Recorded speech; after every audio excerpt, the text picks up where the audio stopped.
Namaskar. Welcome to Prakash on Basics. I am Prakash Zog.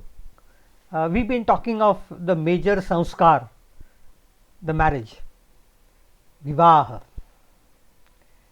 Last time I talked of the Saptapadi part of marriage, probably the most important part of the marriage ceremony. But that's not the only one that is important. So today, let us know some other important rituals that are carried out during the Hindu marriage ceremony, sanskar to be more precise. What I am going to talk of is according to the Shastras, the scriptures, the Gruhya Sutras and the Dharma Sutras, the texts that give the various texts that specify behavior norms and rules and regulations. Actually, over all these years with time and depending upon the regions, there have been some changes in these rituals. Some of them are due to misinterpretation of the actual information, and some due to the norms and cultures of that particular region. Local customs and traditions also tend to influence the way the marriage process is carried out. But the major rituals, the vidhis as they are known as, are the same everywhere. The sequencing, of course, could be different. Let us try and understand the sanskar concept behind most of them. The sequence, the significance, the priorities, the importance given to a particular vidhi varies a lot from region to region. North it is different, south it is different, in the central Maharashtra, Madhya Pradesh area it is different, Bengal side it is different, Gujarat it is different. So you will find that there is a modification, but the crux is always the same. The majority of important vidhis for the marriage include the homa, that is the auspicious fire, kanyadan, the giving away of the bride, panigrahan, the acceptance of the hand of the girl in marriage, laja home, one of the major sacrifices, ashmarohana, agni parinayan or parikrama, and of course saptapadi, which we have already discussed. Obviously, without these major sanskars carried out in a particular marriage, the Hindu marriage is not complete. Some of them are in fact essential for the registration as a regular Hindu marriage according to law also. Let us try and understand all these to some extent. Realize that Agni, the fire god, is also known as Havya Vahana, carrier of offerings to the god. I had discussed this long back sometime. He signifies the blemish free purity that is around us.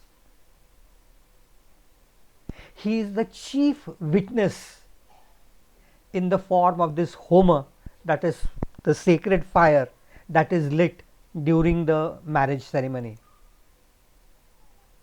Oblations, that is offerings of ghee, clarified butter, are done as required in this homa. Suitable mantras, invocations are chanted by the priests of the who actually represent both the sides, the bride and the groom. Actually, the major ceremonies are also conducted in and around this sacred fire. So this is where the Homa is performed. Uh, the groom and the uh, bride of course being on the left side, Vamangi as she is said, sit in front of the fire facing east. So the fire, the bride and the groom towards east is the situation that is always there. This then is the central location where the marriage takes place. The major event other than Saptapadi is obviously Kanya Dan. Kanya is the girl, Dan is giving away to the best possible recipient. It is more of a transfer of responsibility from the father to the groom. This is said to be a Mahadan, the highest gift that can be given by an individual, equivalent to donating earth, because this is giving away one of your dearest ones, one of your dearest possessions in life. During this, in the form of mantras which are actually mentioned by the priests, the gist of what the father is expected to say is what I will put forward. The father says, I give her so that my previous 10 generations, my present day generation, and my next 10 generations, that's a total of 21 generations, will achieve Brahmalok, the highest heavenly abode, after this gift that I give to someone. For all these years, we have taken care of this Ratna or a jewel in our house to the best possible level in the family. Now I give her to you to increase your family, your sons, your grandchildren and progeny.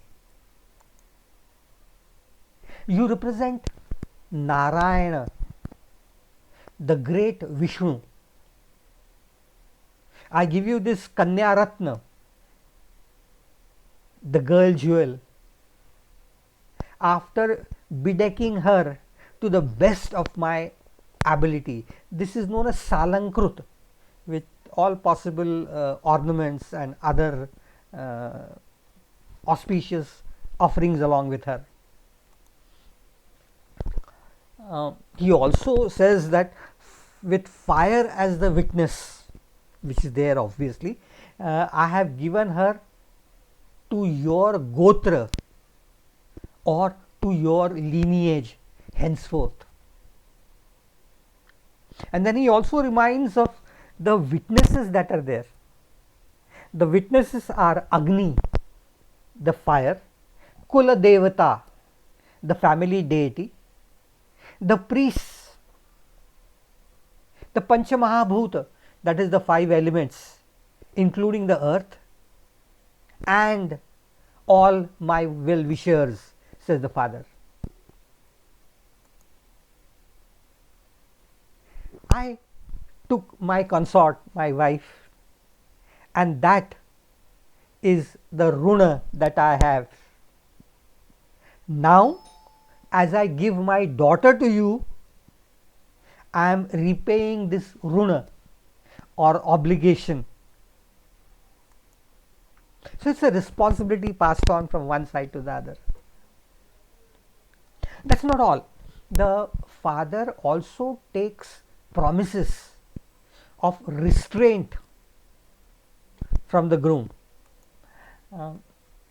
He says, in all the 4 purusharthas, The four obligations and achievements and targets of human life. We've talked of this. I'll go into detail sometime again.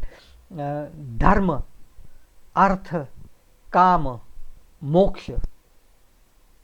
Righteous behavior, which is the dharma, all our finances, all our needs and requirements, which is including the physical ones, and salvation.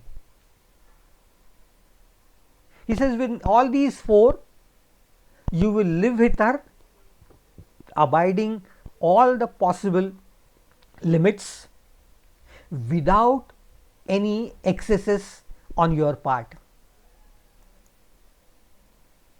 It's a big strain on him. The groom replies that, yes, nati charami, I shall not behave contradictory to this. Nati charami, nati charami, nati charami. He has to repeat it 3 times, confirming that it is not a misunderstanding, that he will act accordingly. I will not behave wrongly, is what he promises. Now, once the gift is given away, naturally in Indian culture there is something known as sankalpa siddhi. That means you have planned to do something, and to solemnize this, what you do is offer or release water through your hand down on Prithvi, the earth goddess, which solemnizes the gift that you are giving. And this part of Kanyadan is a major ritual. The 4 of them, the bride's mother, the bride's father, the bride, and the groom, all stand with their hands cupped in a particular sequence.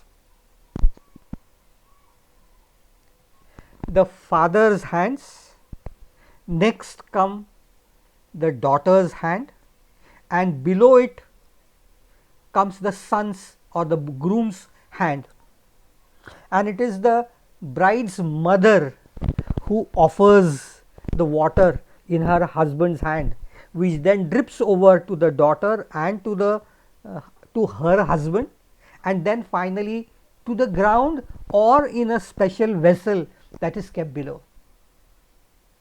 It is this that signifies the transfer or the dana, more a transfer of authority with the consent of the wife by the father through the daughter to the groom. And this is the most important part. During this time, the mantras cover the areas that I mentioned some time back, and it goes along. Once this step is over,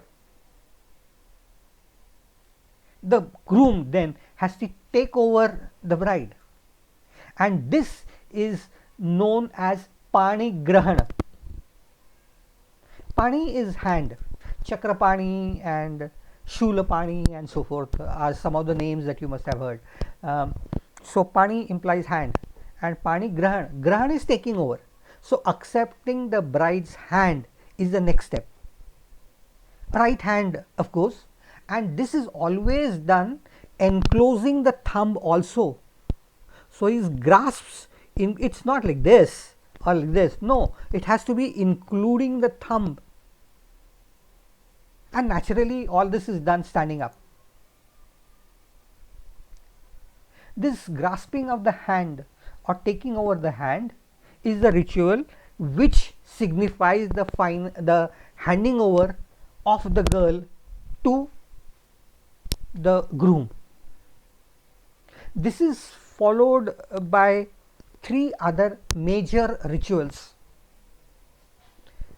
Now they are to be performed by the 2 of them, the bride and the groom together. Next, or around or with the holy fire that has been lit in the center. These are the Laja home, the Agni Parinayan or Parikrama, and the Ashmarohana. Each of this is actually consists of 3 times repetitions, 4 in one case, and at many places either they are carried out independently, all each one of them, or they are interspaced, one of each followed by the next cycle of one of each and the next cycle of one of each.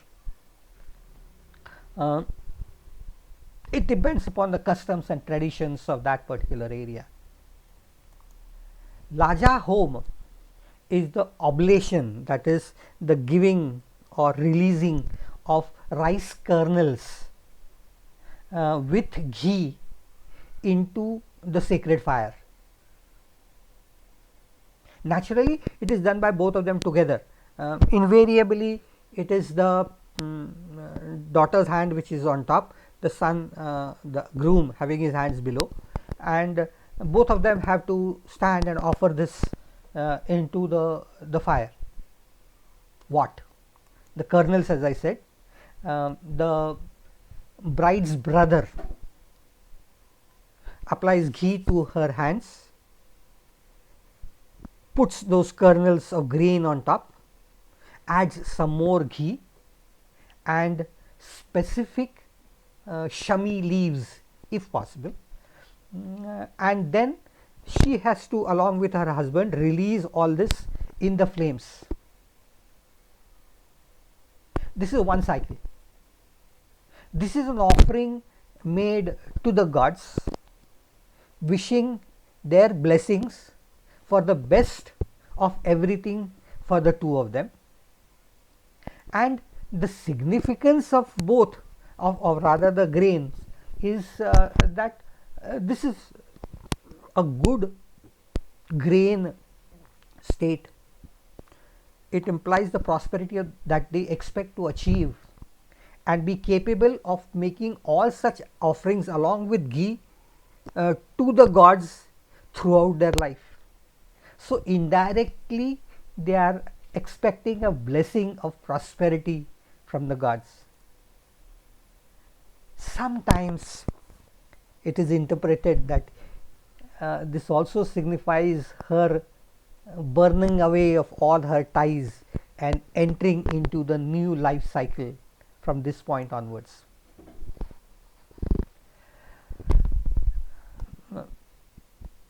It could be repeated 3 times immediately, one after the other, or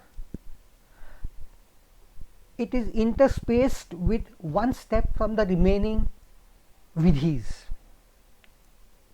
The Ashmarohana is, Ashma is stone or a rock, and Arohana is climbing. So the groom helps the bride step on a stone or a rock which is placed next to the fire. This is of course symbolic, and he helps her to put her right foot or actually stand on that rock that has been placed next, and he says Ashma iva sthira bhava, may you be as firm as a rock in all the situations in your life. He repeats this 3 times in each cycle that we are talking of. After the first one, they then circumambulate or go around the auspicious fire once, and this is known as the Agni Parinayan or Parikrama. Later on, there is another ritual in which he shows her or exposes her to the pole star Dhruvatara, which has the same significance of being as firm and steadfast as the pole star. Now it is this during this Laja home, you have to offer this to gods. Which ones? these are specifically Aryama deity, Agni the fire deity, and Bhaga the auspicious deity. So the offerings are for these three of them, and then in the process Agni Parinayan, that is the parikrama, is taken over. This is typically referred to as fere in colloquial languages. Very typical and very popular situation in marriages, and you will see all photographs and all that with the bride and the groom going around the fire. But there is a misinterpretation many a times. Ideally, according to all dharma shastras, there have to be only 4 such feres or circumambulations of the fire. But then last time during Saptapadi, Sapta means 7, and there are 7 vows. So many a times it has been misinterpreted that they have to go around 7 times. Not according to scriptures, it is only 4 times. And why 4 will be the aspect that will clarify everything. The 4 times are for the 4 steps that I talked of some time back: dharma, artha, kama, and moksha. These are the 4 purusharthas, the objectives, the goals, the achievements, the perfections that every person must achieve in his life. Dharma, the most idealistic behavior; artha, the finances; kama, all needs, possessions, including physical needs of the two of them, of the couple; and moksha, that is salvation. It is this circumvention of the fire represents the couple's journey together through the 4 objectives or the purusharthas in life. In the first 3 of them, it is the bride who is expected to be in front, and the husband holding her hand with their uttariyas or overcloths being tied to, knotted to each other, and he follows her. The reason for this obviously is because the first 3, dharma, artha, kama, cannot be complete without the presence of the bride, and her role in all 3 of them is very vital. Let's accept this. All of us know that it is the women who control all this at home. So that is a major issue, and that has been realized 5000 years ago, and even then it is the lady who takes the lead in the first 3 of them. So after every one of them, there is again the Laja home part, offering in the fire, again Ashmarohan, and one more circumambulation, and this continues for 3 times. In the last time, the 4th one, it is the male or the groom who takes the lead, because this is salvation. His experience, his knowledge is the one that is going to guide her to her salvation also. And so there are 4 circumambulations or 4 parikramas which form the part of Agni Parinayan. This is the one that is specified by the Shastras, not the 7 that is a common practice among many people that we know of.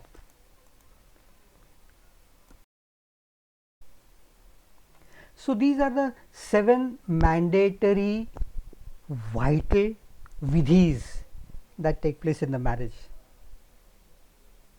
The homa with offerings in ghee, the kanyadan, the panigrahan, the laja home, the ashmarohan, the agni parinayan, and the saptapadi. But these are not the only ones that are actually carried out many times. According to local customs, there are some others that are given equal importance. I'll come to them next time we talk of the marriage sanskar. If you have liked whatever I have said, understand the importance and the significance of what is being presented as a sanskar in the marriage ceremony. It is the logic, the understanding, the feeling, and the commitment at every step that is more important. It's not just a ceremony of dances and moving around and making merry and enjoying food. It is this commitment that is more important. If you have liked whatever I have said, please read a little more about this if you can, or pass on this information to your friends. When you attend a marriage next time, realize the importance of each of these steps. Confirm that these steps are being carried out. Like and subscribe to this channel, and we'll meet again as the last possible part of this particular sanskar, which is known as the Indian or the Hindu marriage ceremony. Till we meet again next time. Namaskar.